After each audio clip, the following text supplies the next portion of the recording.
भगवते वासुदेवाय। ओम नमो भगवते वासुदेवाय। ओम नमो भगवते वासुदेवाय।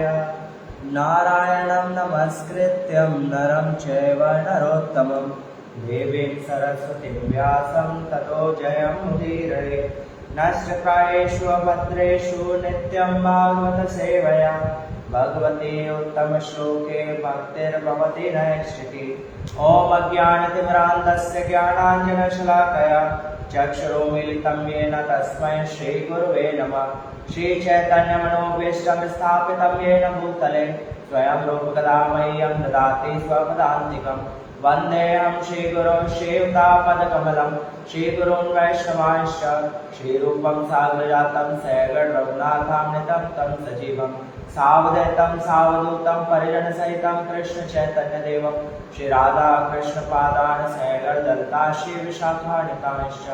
हे कृष्ण करुणा सिंधु दीनबंधु जगतपते गोपेश गोपिका कांत राधा कांत नमोस्तुते। तप्त कांचन गौरांगी श्री राधे वृंदावनेश्वरी वृषभानुसुते देवी प्रणमामि हरिप्रिये।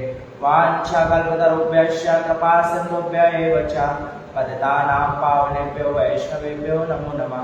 जय श्री कृष्ण चैतन्य प्रभु नित्यानंद श्री अद्वैत गदाधर श्रीवासादि गौर भक्तवृंद। हरे कृष्णा कृष्ण कृष्ण हरे हरे हरे राम राम राम हरे हरे। हरे कृष्णा। बहुत बहुत स्वागत है आप सबका आज के इस श्रीमद् भागवतम के सत्र में। आज हम श्रीमद् भागवतम का प्रथम स्कंद का अध्याय 6 पढ़ेंगे जिसका शीर्षक है नारद तथा व्यासदेव के बीच के संवाद। श्रीमद् भागवतम प्रथम स्कंद अध्याय 6 श्लोक संख्या 1। सूता उवाच एवं निशम्य भगवान् देवर्षे जन्म कर्म च भूया प्रपच्छ तं ब्रह्मन् व्यासा सत्यवती सुता।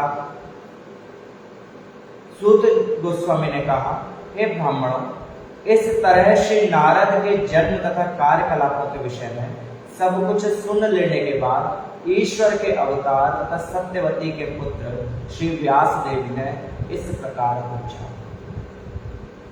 यहाँ पर नारद जी के जन्म के विषय में सुनने के बाद में उनके क्या कर्म थे जिस कारण से भक्त बने, उन सबको सुनने के बाद में श्रील व्यास देव जी सूत गोस्वामी से पूछने लगे। क्या बोलते हैं?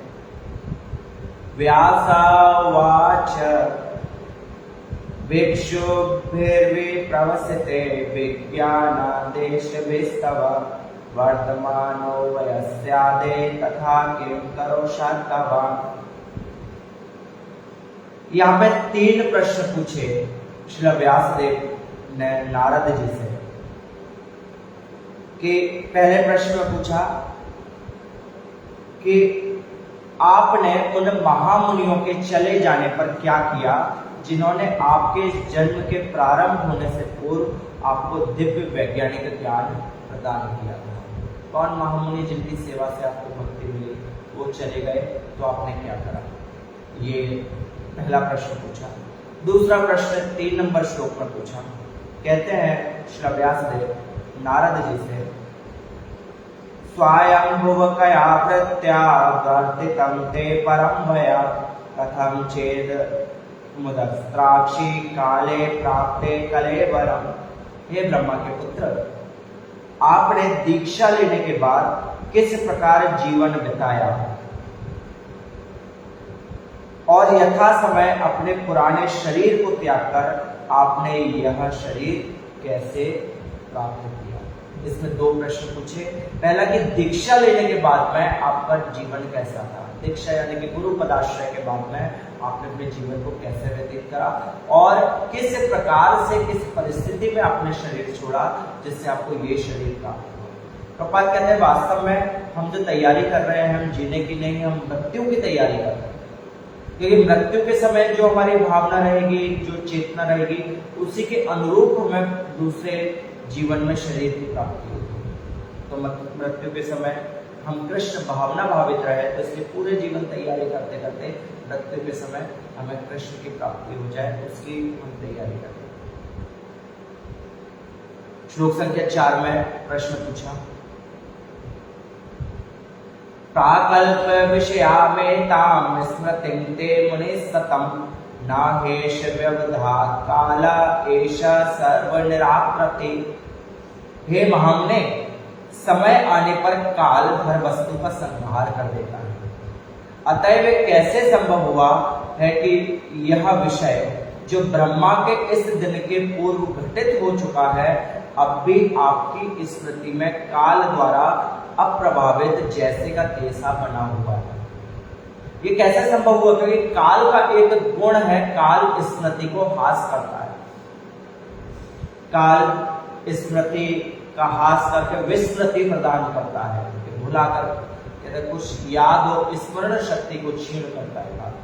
तो आपको ब्रह्मा जी के पहले दिन ये ज्ञान प्राप्त हुआ था, पर अभी भी आपके पास में ज्ञान है, अभी भी आपने स्मरण करा हुआ है, तो क्या इसका कारण है? ये श्रील व्यास देव ने नारद जी ने प्रश्न पूछा। अगले श्लोक संख्या 5 से नारद जी ने व्यास देव जी की जिज्ञासा को समझ करके उनका उत्तर देना प्रारंभ करा। कहते हैं श्लोक संख्या 5 में नारद जी, नारद उवाच भिक्षुर्विप्रवसते विज्ञान द्वेष्टभिमर्मः वर्तमानो वयस्यादे तथा एतद्कारशम्। श्री नारद ने कहा, जिन महर्षियों ने मुझे आध्यात्म का व्यवहारिक ज्ञान प्रदान किया था वे अन्य स्थानों को चले गए और मुझे इस प्रकार से अपना जीवन बिताना पड़ा। यानी कि जिन्होंने ज्ञान प्रदान करा उसके बाद में चतुर्मास समाप्त हो गया था, वो जो भी साधु थे वो अपने दूसरे स्थानों पे चले गए। तो उस प्रकार उसके बाद नारद जी ने किस प्रकार से जीवन को व्यतीत करा वो बता रहे हैं श्लोक संख्या 6 में। कहने लगे, एकात्मजा में जननी योषिन मूढ़ा चके करे मयि आत्मजे अनन्यगतो चक्रे स्नेहानुबंधनम। कि इस श्लोक में बता रहे हैं कि उनका भावनात्मक जुड़ाव था अपनी माता के कारण। क्या कारण था? कहते हैं, मैं अपनी माता का इकलौता पुत्र था। वह न केवल भोली भाली स्त्री थी अपितु दासी भी थी। चूंकि मैं उसकी एकमात्र संतान था अतः उसकी रक्षा का कोई अन्य साधन न था, अतः उसने मुझे अपने स्नेह पाश में बांध रखा था। एकमात्र पुत्र था तो माता का मेरे प्रति स्नेह था, मेरा माता के प्रति स्नेह था, तो इसलिए मैं भावनात्मक रूप से माता से जुड़ा हुआ था। श्लोक संख्या 7 में पालन पोषण के लिए बताते हैं किस प्रकार से माता पालन पोषण करती थी। सात्वंत्र तथा न कल्पासे योगक्षेम ममेच्छति ईशस्य हि वशे लोको योषादारो मयि यथा। वह मेरा लालन पालन अच्छी तरह करना चाहती थी, लेकिन पराश्रित होने के कारण वो मेरे लिए कुछ भी नहीं कर पाई। यह संसार परमेश्वर के पूर्ण नियंत्रण में है, अतः प्रत्येक व्यक्ति कठपुतली नचाने वाले के हाथ में किसी काठ की गुड़िया के जैसा है। माता बहुत अच्छे से पालन पोषण करने पाती थी, पर उनके पास में संसाधनों का अभाव होता है, जिस कारण से वो कुछ नहीं कर पाती। स्नेह था, बहुत स्नेह था, बहुत अच्छे से लालन पालन करना चाहती थी। श्लोक संख्या 8 में कहते हैं,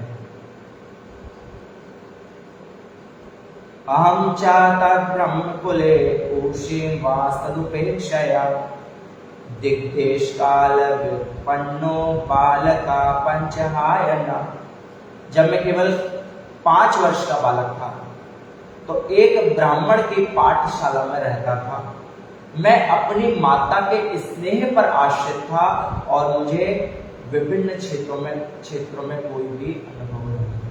मैं छोटा था, अपनी माता के स्नेह पर ही आश्रित था, मुझे कुछ भी ज्ञान नहीं था, कुछ भी नहीं जानता था कि कैसे क्या होना है, सांसारिक ज्ञान नहीं था, केवल विद्या का अध्ययन करता था गुरुकुल में और माता के प्रेम पर ही मैं आश्रित था। श्लोक संख्या 9 में कहते हैं, परंतु माता के निधन के बाद क्या हुआ? एकदा निर्गतां गेहा ध्रुयन्ते निशिगां पथि सर्पो अदशत् पदास्त्र स्पृष्टा कृपणा काल चोरिता। एक बार जब मेरी माँ बेचारी रात्रि के समय गाय दुहने जा रही थी तो परम काल से प्रेरित एक सर्प ने मेरी माता के पांव में डस दिया। मेरी माता के पांव में डसा। एक परम काल से प्रेरित, परमात्मा से प्रेरित सर्प था। उससे क्या हुआ? उसे भी नारद जी कहते हैं पर मैं इतना भगवान के चिंतन में डूबा हुआ था, मैंने इसको भी भगवान की कृपा माना। श्लोक संख्या 10 में कहते हैं तदा तदहमीशस्य भक्तानां शमभीप्सता अनुग्रहं मन्यमाना प्रातिष्ठं दिशमुत्तरा। मैंने इसे भगवान की विशेष कृपा माना क्योंकि वे अपने भक्तों का भला चाहने वाले हैं। और इस प्रकार सोचता हुआ मैं उत्तर की ओर चल पड़ा। कहां जाने लगा? उत्तर दिशा में जाने लगा। और उत्तर में क्या करा? श्लोक संख्या अगले श्लोकों में बोलते हैं कि मैंने भगवान के बनाए हुए संसार का भ्रमण करा। श्लोक संख्या 11 स्फेतांजन पंदास्त्र पुरग्राम व्रजाकरा खेट खरवट वाटेश्च वनान्यो पवनानि च। प्रस्थान करने के बाद मैं अनेक समृद्ध जनपदों, नगरों, गांव, पशु क्षेत्रों, खानों, खेतों, घाटियों, पुष्प वाटिकाओं, पौधशालाओं तथा प्राकृतिक जंगलों से होकर के गुजरा। मैंने भगवान का जो संसार है उसका बहुत भ्रमण करा। और कहां गया? चित्र धातो विचित्राद्रि भग्न भुजद्रुमा जलाशया छिबजला लिनी सुर सेविता चित्रस्वने पत्थर्थे बिभ्रद्रम मम श्रिय। मैं सोने चांदी तथा तांबे जैसे विविध खनिजों के आगारों से परिपूर्ण पर्वतों तथा सुंदर कमलों से पूर्ण जलाशयों से युक्त भूभागों को पार करता रहा जो स्वर्ग के वासियों के उपयुक्त और मदान भौरों तथा चहचहाते पक्षियों से सुशोभित। और श्लोक संख्या 13 में भी संसार के भ्रमण के विषय में कहते हैं नारद जी नलवेडो शरंतव्यो कुशकीचक ग्रामीरम एक एवातियातोहम दाक्षम विपिनम महत् घोरम प्रतिभयाकारम व्यालो लोक शिवाचिरम। तब मैं अनेक जंगलों में से होकर अकेला गया जो नरकटों, बांसों, सरपतों, कुशों, अपत्रणों तथा गहरों से परिपूर्ण थे और जिनमें अकेले निकल पाना कठिन था। मैंने अत्यंत सघन, अंधकारपूर्ण तथा अत्यधिक भयावने जंगल देखे जो सर्पों, उल्लुओं तथा सियारों की क्रीड़ा स्थली बने हुए। बहुत सारे जंगलों में, शहरों में, खदानों में सोने चांदी की सब जगह भ्रमण करा। भ्रमण से क्या हुआ कि मुझे थोड़ी थकान हुई। श्लोक संख्या 14 में कहते हैं परिश्रांतेन्द्रियात्माहं त्रट्परितो बुभुक्षिता स्नात्वा पीत्वा हृदय नद्या उपसृष्टोगतश्रम। इस प्रकार विचरण करते हुए मैं तन तथा मन से थक गया और प्यासा तथा भूखा भी था। अतः मैंने एक सरोवर में स्नान किया और जल भी पिया। जल के स्पर्श से मेरी थकान चली गई। मैंने जब स्नान करा तो मुझे बहुत तरोताजा महसूस हुआ और मेरी सारी थकान चली गई। और थकान जाने के बाद में मैंने वहीं पर ध्यान लगाया। कहते हैं श्लोक संख्या 15 में तस्मिन्नर्जुनेरण्ये पिप्लोपस्थाश्रिता आत्मनात्मनात्मस्थं यथा श्रुतमचिन्तया। उसके पश्चात उस वीरान जंगल में एक पीपल वृक्ष की छाया में बैठकर मैं अपनी बुद्धि से अपने अंतःकरण में स्थित परमात्मा का वैसे ही ध्यान करने लगा जिस प्रकार की मैंने मुक्तात्माओं से सीखा था। जैसा उन साधुओं की कृपा से मैंने ध्यान करना सीखा था, वैसा ही मैं परमात्मा का ध्यान करने लगा।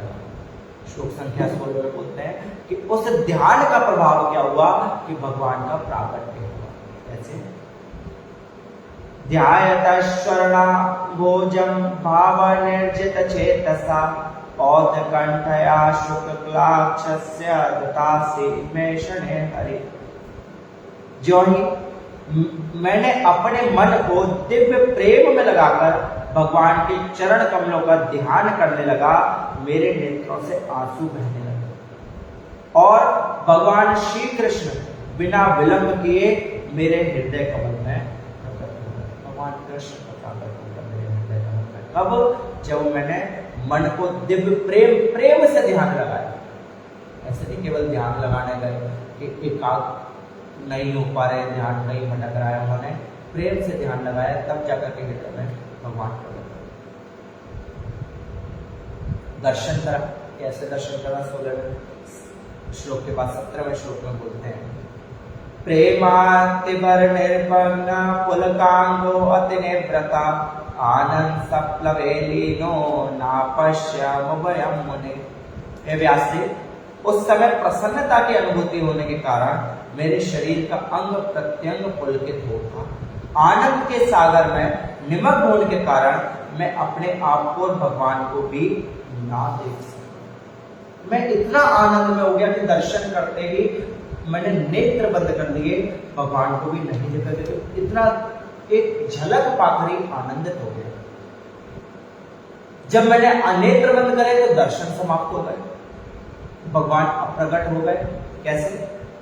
रूपं भगवतो यत्तन्मनं कान्तं शुचापहम् अपश्यन् सहस्तोस्ते वैकल्प्यालुर्मना इव। भगवान का दिव्य रूप जैसा कि वह है, मन की इच्छा को पूरा करता है और समस्त मानसिक संतापों को तुरंत दूर करने वाला है। अतः उस रूप के खो जाने पर मैं व्याकुल होकर उठ खड़ा हुआ, जैसा कि प्राय अपने अभीष्ट के खो जाने पर होता है।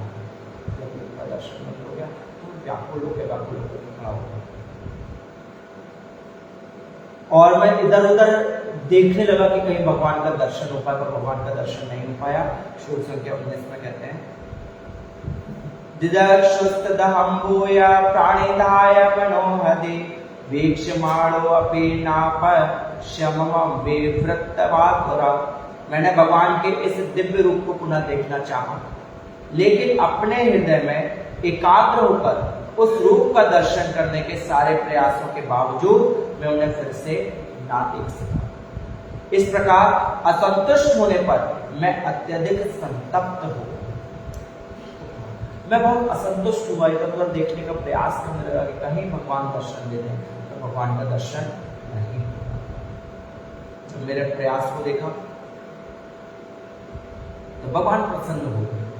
कैसे? श्लोक संख्या 20 में कहते हैं नारद जी, एवं यतन्ततं विजने मामाहा गोचरो निग्रा गंभीरलक्षणा वाचा शुचा प्रशमयन्निवा। वह एकांत स्थान में मेरे प्रयासों को देखकर समस्त लौकिक वर्णन से परे भगवान ने मेरे शोक को दूर करने के लिए अत्यंत गंभीर तथा सुखद वाणी में मुझसे कहा। जब मेरे प्रयासों को देखने लगे कि मैं प्रयास करके बहुत ज्यादा चिंतित हूँ, तो भगवान ने बहुत गंभीर वाणी में मेरे शोक को दूर करते हुए कहने लगे। भगवान क्या कहते हैं? श्लोक संख्या 21 में, हंतास्मिन् जन्मनि भवानामादृष्टमिहाहति अवेपत्र कषायाणां दुर्दशो कुयोगिनां। भगवान ने कहा, हे नारद, मुझे खेद है कि तुम इस जीवन काल में अब मुझे नहीं देख सकोगे। जिनकी सेवा अपूर्ण है और जो समस्त भौतिक कलमश से पूर्ण रूप से मुक्त नहीं है, वे मुश्किल से ही मुझे देख पाते हैं। आपकी सेवा पूरी नहीं हुई, अभी अपूर्ण है, तो इसलिए नहीं देख पाओगे दोबारा से। श्लोक संख्या 22 में भगवान कहते हैं, सकृज्यदृष्टं रूपमेतत् कामाय ते नघ मत्कामाशन के साधो सर्वानुच्यते हच्छया। हे निष्पाप पुरुष, तुमने मुझे केवल एक बार देखा है और यह मेरे प्रति तुम्हारी इच्छा को उत्कट बनाने के लिए है, क्योंकि तुम जितना ही अधिक मेरे लिए ललायत होगे उतना ही तुम समस्त भौतिक इच्छाओं से मुक्त हो सकोगे। क्योंकि तुम्हारे मन में जितनी अभिलाषा रखेगी रहेगी उतना ही शीघ्रता से तुम दर्शन कर पाओगे और उस अभिलाषा के कारण जो भी भौतिक इच्छाएं हैं उनसे तुम मुक्त रह पाओगे। श्लोक संख्या 23 में भगवान सेवा की महिमा को बताते हुए कहते हैं नारद जी को, यत्सेवया दीर्घयापि जाता मयेतरामते हित्वा बद्धविमं लोकं गन्तामज्जनतामसि। कुछ काल तक ही सही परम सत्य की सेवा करने से भक्त मुझ में दृढ़ एवं अटल बुद्धि प्राप्त करता है। फलस्वरूप वह इस शोचनीय भौतिक जगत को त्यागने के बाद दिव्य जगत में मेरा पार्षद करता है। कब? जब सेवा करने के लिए, सेवा से ही देखिए कई भक्त हैं केवल जप करना पसंद करते हैं, कथा सुनना पसंद करते हैं, पर सेवा करने की इच्छा नहीं होती। भगवान कहते हैं मेरे धाम में मेरा पार्षद वही बनेगा जो नित्य सेवा करेगा। यानी आज सेवा हो गई, नित्य सेवा हमारा कुछ ना कुछ स्वरूप है और हमारी उस सेवा से ही उस स्वरूप की प्राप्ति होती है। कुछ ना कुछ सेवा करना पड़ेगा। हम गोलोक जाएंगे, गोलोक में क्या करेंगे? हम क्या करेंगे? कुछ तो सेवा करनी पड़ेगी और यहां सेवा नहीं करेंगे तो वहां जाकर भी सेवा नहीं हो पाएगी। क्योंकि सेवा कहते हैं परम सत्य की सेवा करने से भक्त मुझ में दृढ़ और अटल बुद्धि प्राप्त करता है। क्योंकि सेवा से ही भगवान के प्रति आसक्ति होती है, सेवा से ही अटैचमेंट होता है। और कोई सेवा नहीं करेगा, मैं देखता हूं मंदिर में बहुत सारे भक्त आते हैं और कुछ पड़ा हुआ है उसे देखते नहीं क्योंकि उसे अपना नहीं मानते। अब मंदिर की किसी वस्तु को अपना नहीं मानते तो भगवान को भी अपना नहीं मानते, क्योंकि मंदिर की प्रत्येक वस्तु भगवान को भी। अब मंदिर गंदा है, किसी को दिख रहा है कि गंदा है, तो उसके स्वयं कहने से साफ नहीं करेगा क्योंकि उसे लगता है कि ये मेरा नहीं। जब तक ये भाव रहेगा भगवान के धाम में कभी प्रवेश नहीं होगा, भगवान के धाम में कभी नहीं जाता। श्लोक संख्या 24 में भगवान भक्ति की स्थिरता का कहते हैं विषय में बोलते हैं नारद जी को, मतेर्मयि निबद्धेयं न विपदेते कार्यचित् प्रज्ञा सर्गा निरोधेया विस्मृतिश्च मदनुग्रह। मेरी भक्ति में लगी हुई बुद्धि कभी भी विच्छिन्न नहीं होती, यहाँ तक कि सृष्टि काल के साथ ही साथ संहार के समय भी मेरे अनुग्रह से तुम्हारी स्मृति बनी रहेगी। जो उन्होंने प्रश्न पूछा था, इतने दिनों के बाद भी आपको कैसे यादें बता रहे हैं, मेरे अनुग्रह से तुमने मेरी भक्ति करी, मेरी भक्ति कभी भी नष्ट नहीं होती, स्थिरता रहती है। आज जहां खत्म करोगे अगली बार वहीं से शुरू, जहां भी खत्म करो।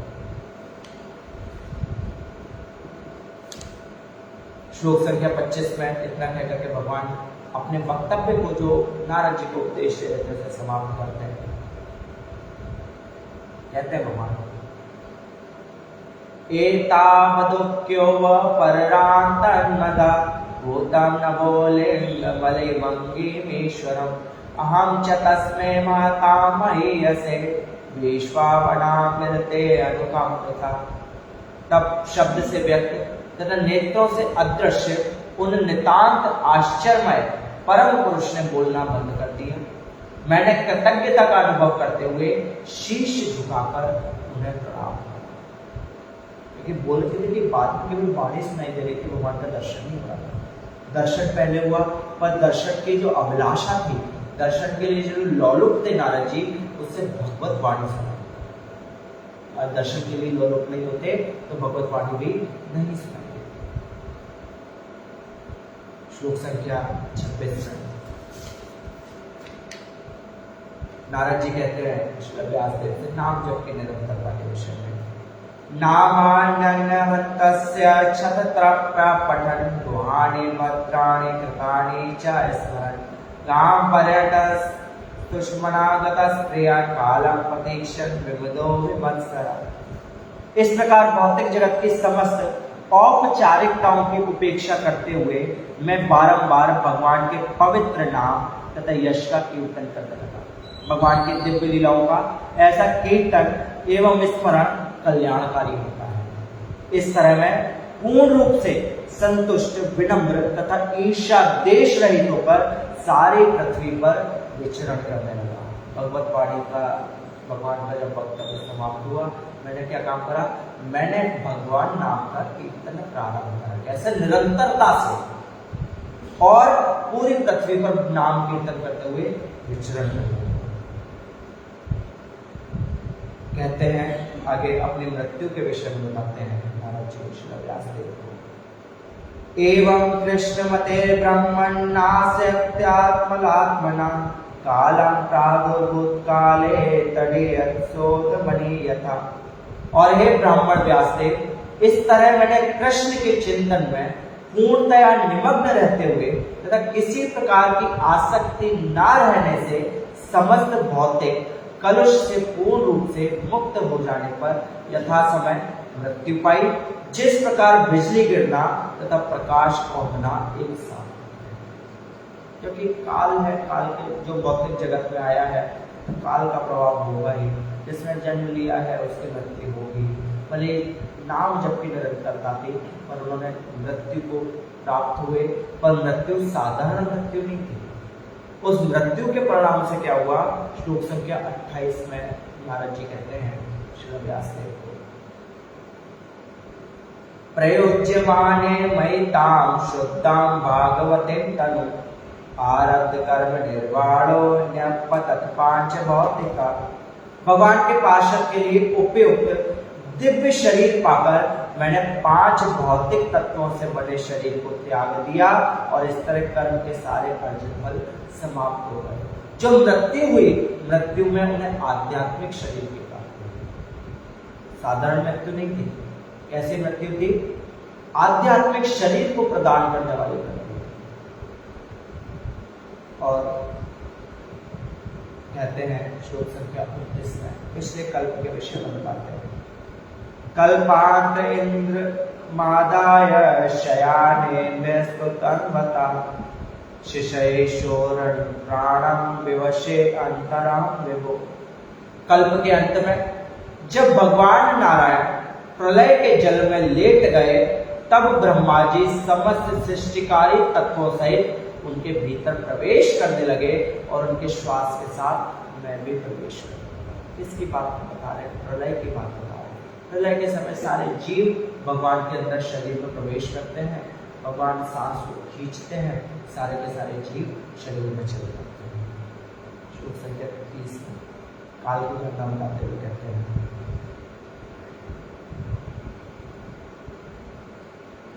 सहस्रयुग पर्यन्ते उत्थ्यायेदं से साक्षता मरीषि विशारशया प्राणे ब्रूयं च यज्ञे। इसमें काल की गणना बता रहे हैं। क्या मतलब?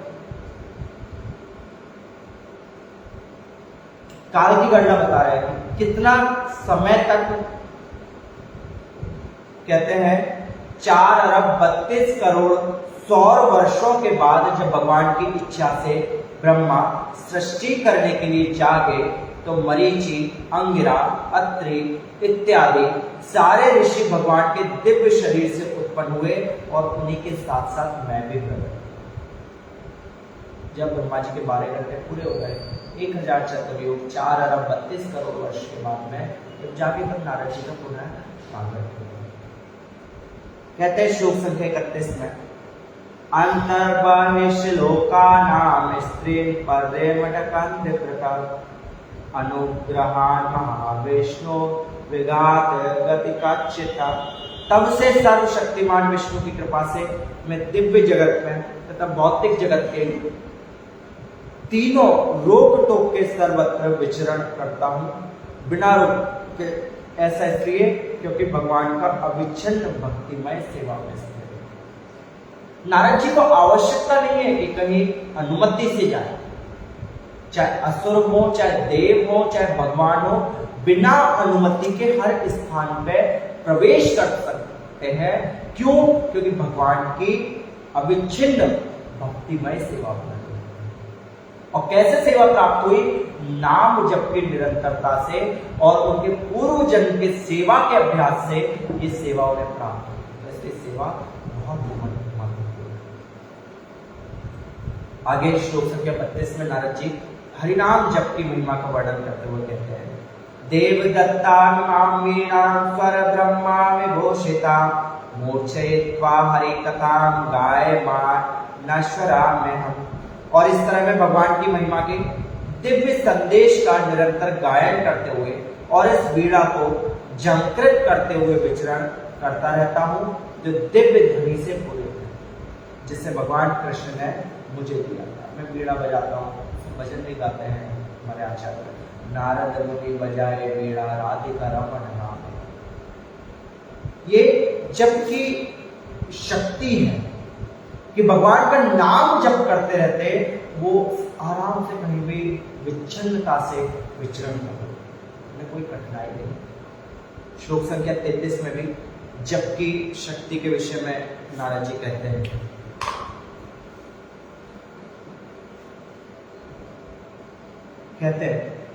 प्रगायता स्ववीर्याणि तीर्थपाद प्रियश्रवा आहोत इव में शीघ्रम दर्शनम यत चेतसे।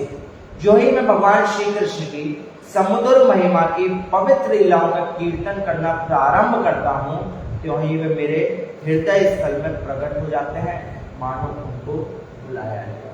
ये देखिए नाम जब भी परिणाम होता है, जब भगवान का कीर्तन करें, भगवान का नाम गाते हैं, भगवान हमारे हृदय का यही हरि कथा के विषय में बोलते हैं। श्लोक संख्या 34 में नारद जी एतद्वा तुरचित्तानां मात्रा स्पर्शच्छया मुहु भवा सिंधु प्लवो दृष्टो हरिचर्याणुर वर्णनम। यह मेरा निजी अनुभव है। जो लोग विषय वस्तुओं से संपर्क की इच्छा रखने के कारण सदैव चिंताग्रस्त रहते हैं, वे भगवान की दिव्य लीलाओं के निरंतर कीर्तन रूपी सर्वाधिक उपयुक्त नौका पर चढ़कर अज्ञान रूपी सागर को पार कर सकते हैं। इस संसार का सागर को पार करने के लिए सबसे सरल उपाय नारद जी बता रहे थे, भगवान के दिव्य कीर्तन रूपी नौका पर चढ़ करके निरंतरता के माध्यम से वो इस संसार को पार कर सकते हैं। कोई कठिनाई नहीं है संसार को पार करना। श्लोक संख्या 35 में मुकुंद की सेवा के विषय में कहते हैं, यमादेर्पथे काम लोभ हतो मोह मुकुंद सेवया यत्तत्मात्मा ध्याना शाम्यते। यह सत्य है कि योग पद्धति के द्वारा इंद्रियों को वश में करने के अभ्यास से मनुष्य काम तथा लोभ की चिंताओं से राहत मिल जाएगी, किंतु इससे आत्मा को संतोष प्राप्त नहीं होगा, क्योंकि यह संतोष भगवान की भक्तिमय सेवा से ही प्राप्त किया जा सकता है। श्लोक संख्या 36 में कहते हैं कि आपकी जिज्ञासा के अनुरूप मैंने समाधान करा। कहते सर्वतथाख्यातम यत्प्रष्टोऽहं त्वया नघ जन्म कर्म रहस्यम में भवतः शाश्वत तोषणम। हे व्यासदेव, तुम समस्त पापों से मुक्त हो, इस तरह जैसा तुमने पूछा उसी के अनुसार मैंने अपने जन्म तथा आत्म साक्षात्कार के लिए किए गए कर्मों की व्याख्या की। यह तुम्हारे आत्म संतोष के लिए भी लाभप्रद होगा। जैसा तुमने प्रश्न पूछा उसी के अनुरूप मैंने उत्तर दिया। सूत गोस्वामी कहने लगे श्लोक संख्या 37 में, सुता उवाच एवं संभाष्य भगवान नारदो वासवी सुतम आमंत्रे वीणारणययो आच्छको मुनि। सूत गोस्वामी ने कहा, इस प्रकार व्यासदेव को संबोधित करके नारद मुनि ने उनसे विदा ली और अपनी वीणा को झंकृत करते हुए वे अपनी उन्मुक्त इच्छा के अनुसार विचरण करने के लिए चले गए। श्लोक संख्या 38 में नारद जी की महिमा का गान करते हुए गोस्वामी कहते हैं, अहो देवर्ष धन्योन्य यत्कीर्ति शाखधन्वना गायन माद्यनिन्द्रम तंत्रारमयत्यातुरम जगत। देवर्षि नारद धन्य है क्योंकि वे भगवान की लीलाओं का यशोगान करते हैं और ऐसा करके वे स्वयं तो आनंद लूटते ही हैं और ब्रह्मांड के समस्त संतप्त जीवों को भी अभिप्रेरणा प्रदान करते हैं। हरे कृष्ण। आज की चर्चा को यहीं समाप्त करते हैं। अगली चर्चा में अध्याय 7 अश्वत्थामा को जो दंड दिया गया पांडवों के द्वारा उसके ऊपर हम चर्चा करेंगे। हरे कृष्ण। बहुत बहुत धन्यवाद सभी का। जय श्री जगन्नाथ बलदेव सुभद्रा महारानी की जय। पतित पावन श्री गौरताई की जय। ग्रंथराज श्रीमद् भागवतम की जय। जगत गुरु श्री गोपाल की जय। निताई गौर परिवंदे हरि हरि बोल। वांछा कल्पतरुभ्यश्च कृपा सिन्धुभ्यैव च पतितानां पावनेभ्यो वैष्णवेभ्यो नमो नमः। अनंत कोटि वैष्णव की जय। वैष्णव ठाकुर श्री गोपाल की जय। निताई गौर परिवंदे हरि हरि बोल। बहुत बहुत